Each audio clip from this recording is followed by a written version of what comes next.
how to make this burger, it's super simple and it's only gonna take you about 10 minutes. Alright, let's hop into it. So at first, all we have is this cube. So we can go down to here and change its dimensions. You can change it however way you want, but I'm gonna keep it at 0.5. So, okay, yeah, we should, and you want to also lower this down. So yeah, so this is a good place to keep it. You also want to name these. So this will be the top bun, and this will be the bottom bun. Okay, now let's move the top bun up. Okay, so this is pretty good. Okay, so now let's make the meat. Copying and pasting these would be a really good option, except because you copy and paste them, you can't change the materials or colors.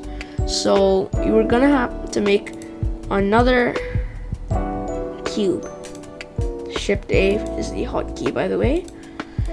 So now that we have this, I actually like to keep my things perfectly inside of the cube. You don't have to do this. I find it very nice. There we go. So now right now it looks like this. But so we can change this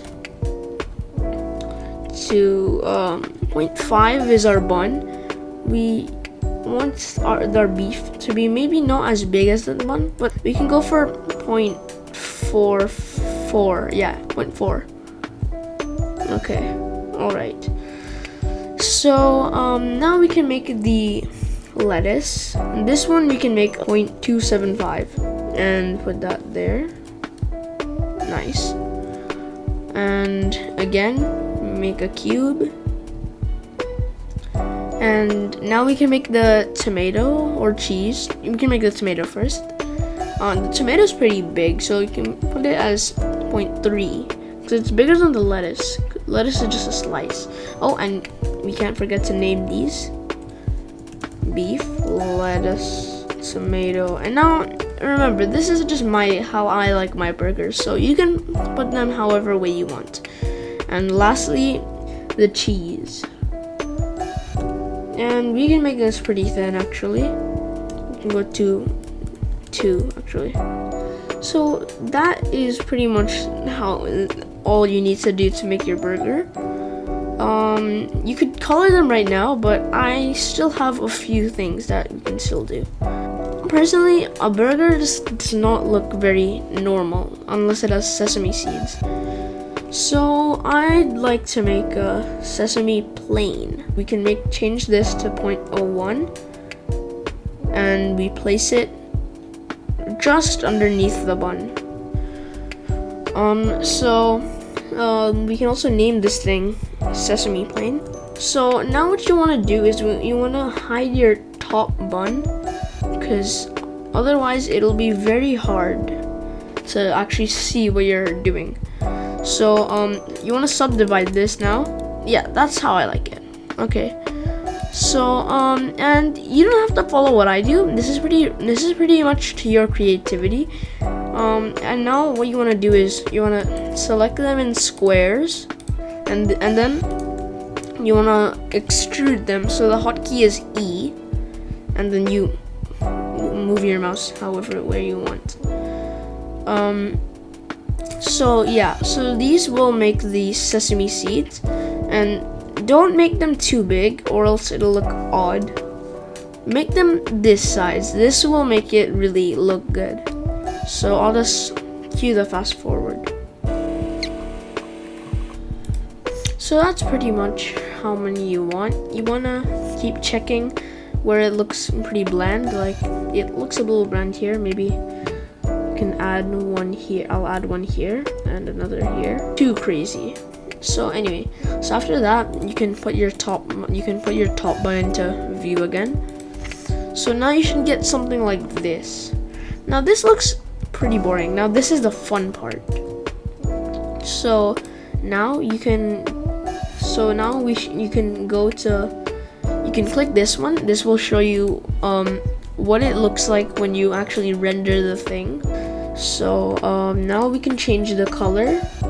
So since it's a bun, and also what really makes me annoyed is having to work with this dark background. Yeah. So now we can make our bun color. That was easy. So now let's color our beef. It's gonna be like a dark brown. Yeah, that looks pretty good. So this one, too green. Make it a bit less, more pastel kind of. Yeah, that looks pretty good. It's this sort of red. And last but not least, the cheese. And there. And lastly, the Sesame Plane. Yeah. So, yeah. So that's pretty much it.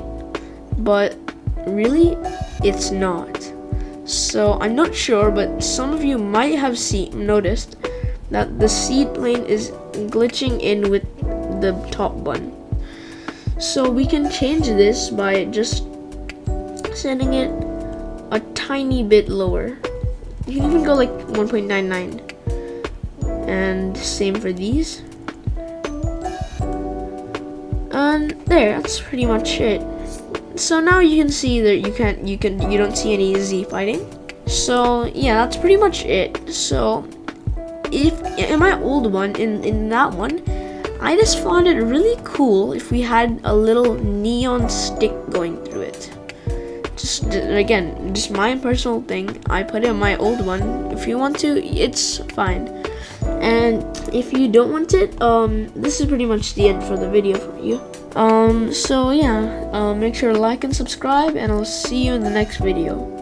Okay, so if you're still here, this means that you want the neon stick.